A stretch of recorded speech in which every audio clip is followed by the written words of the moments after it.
Hello aspirants, అందరు ఎలా ఉన్నారు? బాగున్నారని ఆశిస్తున్నాను. Welcome back to my channel. Friends, చూసుకున్నట్లయితే రీసెంట్గా జరిగిన ఫారెస్ట్ బీట్ ఆఫ్స్ ఎగ్జామ్లో వాళ్ళు ఇచ్చిన ఇనిషియల్ కట్ ఆఫ్ బట్టి నాకు 110+ మార్క్స్ అయితే క్రాస్ అయ్యాయండి. ఎగ్జాక్ట్ మార్క్స్ అయితే 112 దాకా వచ్చాయన్నమాట. బట్ ఇంకా కొన్ని మిస్టేక్స్ ఉన్నాయి. సో దాన్ని బట్టి ఇంకో 3-4 మార్క్స్ కూడా మనకి యాడ్ అవుతాయి అన్నమాట.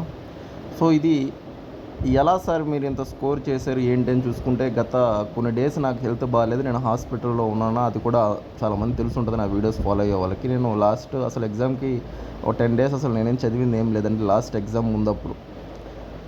నెక్స్ట్ చూసుకున్నట్లయితే నేను ఎగ్జామ్కి అసలు రాయగలుగుతాను లేదో అనే డౌట్ ఉన్న పరిస్థితి కూడా ఉంది. ఎందుకంటే నా హెల్త్ ఇష్యూస్ అలా ఉన్నాయన్నమాట. కానీ నేను పోయి రాశాను, నాకు ఈ మార్క్స్ అయితే వచ్చాయి.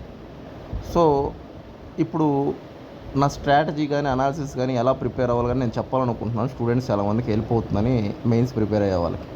అసలు ఎలా సార్ మార్క్స్ వస్తున్నాయి, ఏం చేస్తున్నారు, ఎలా ప్రిపేర్ అవుతున్నారు అని చూస్తే, ఫస్ట్ ఏంటంటే మీకు అసలు ఏ సబ్జెక్ట్స్ ఉన్నాయి, సబ్జెక్ట్స్లో కమాండ్ ఎంత ఉందో మీకు తెలియాలండి. ఫర్ ఎగ్జాంపుల్, ఒక సబ్జెక్ట్ ఉంది సిలబస్లో అంటే పాలిటీ ఉందని అంటే ఎంత ఉంది మీకు కమాండ్ పాలిటీలో? అంటే అది కరెంట్ అఫైర్స్ అయినా సరే, స్టాటిక్ అయినా సరే, అది మీరు ఎంత మాత్రం పర్ఫెక్ట్గా ఉన్నారు. ఆడ వచ్చే 5 క్వశ్చన్లు అయినా సరే, 10 క్వశ్చన్లు అయినా సరే, ఎన్నో వస్తే మనం ప్రిడిక్ట్ చేయలేం. క్వశ్చన్స్ ఆ సబ్జెక్ట్ నుంచి రాకపోవచ్చు కూడా. కానీ క్వశ్చన్స్ వస్తే ఆ సబ్జెక్ట్ నుంచి మీరు ఎంత పర్సెంట్ చేయగలుగుతున్నారు అనేది మీరు ఫస్ట్ మీరు అనాలిసిస్ చేసుకోవాలి. సెకండ్, ప్రిడిక్టబిలిటీ ఉండాలండి మీకు. అంటే సార్ ఏ క్వశ్చన్స్ రావచ్చు, ఎలా రావచ్చు, ఎలా ఎగ్జామినర్ ఆలోచించవచ్చు, ఈ యొక్క ఆలోచన మీలో కూడా కలగాలి. ఓన్లీ చదువుకుంటూ పోతే ఎగ్జామ్స్ పాస్ కాలేరు. నేను మళ్ళీ చెప్తున్నా, మీరు చదివే బుక్స్ వేరుంటాయి, వాళ్ళు ఇచ్చే కాన్సెప్ట్స్ వేరుంటాయి. వాళ్ళు వేరే బుక్స్ ఇవ్వచ్చు, ఏదన్నా ఇవ్వచ్చు వాళ్ళు, కానీ కాన్సెప్ట్ ఉంటుంది. ఆ కాన్సెప్ట్ని ఎవరైతే పట్టుకోగలుగుతారో వాళ్ళు మాత్రమే మంచి మార్క్స్ స్కోర్ చేసుకోగలుగుతారు. బుక్స్ మ్యాటర్ కాదండి. ఒక బుక్లో ఉండొచ్చు మ్యాటర్, ఇంకో బుక్లో లేకపోవచ్చు, కానీ సబ్జెక్ట్ యొక్క కాన్సెప్ట్ మాత్రమే మీకు ఎగ్జామ్లో ఉపయోగపడుతుంది. ఇది సెకండ్ది. థర్డ్ది ఏం సార్ అంటే, మంచి ఇన్స్టిట్యూట్లో కోర్సులు, టెస్ట్ సిరీస్లు తీసుకోవాలి. నేను ఒక వీడియో చూశాను ఈ యొక్క ఇనిషియల్కి రాకముందు. ఒక మంచి ఇన్స్టిట్యూటు, బాగా కోర్సులు అమ్ముకునే ఇన్స్టిట్యూటు వాళ్ళు ఆన్సర్ కీ అని చెప్పడం జరిగింది. అన్నీ మిస్టేక్సే.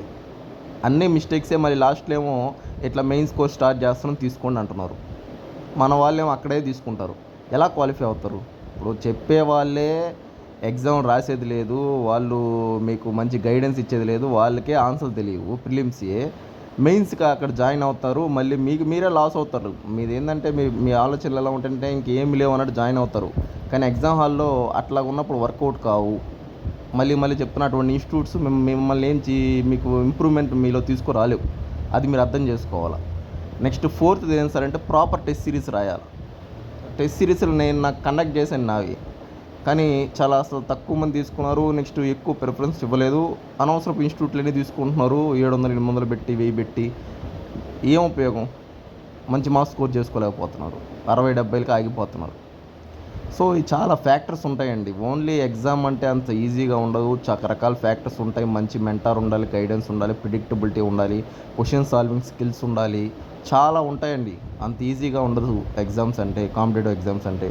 సో నేను చెప్పేది ఏంటంటే, మీకు ఒక మంచి మెంటార్ని కన్సల్ట్ అయ్యి తీసుకోండి. మెయిన్స్కైనా సరే 200 మార్కులకి ఒక 150 మార్కులు వచ్చే విధంగా ప్రిపేర్ అవ్వాలి మీరు. 150 రావడం అంటే ఎంత కష్టపడాలంటే, ఏం చేయాలి, ఎలా ముందుకెళ్ళాలి, ఒక ఆలోచనలు ఉండాలి మీకు. అది లేకుండా ప్రిపేర్ అయితే ఎంతైనా మీకు వెనకబడిపోవడం మటుకు ఖాయం. సో ఒకసారి ఆలోచించి డెసిషన్ తీసుకోండి. ఎవరికన్నా మెంటర్షిప్, సార్ మీ మెంటర్షిప్ మాకు కావాలి అని ఇంట్రెస్ట్ ఉన్న వాళ్ళు నా నెంబర్కి కాంటాక్ట్ అవ్వండి. నేను నా మెంటర్షిప్ ప్రొవైడ్ చేస్తాను. ఓకేనా? థ్యాంక్ యూ అండి. బాయ్ అండి.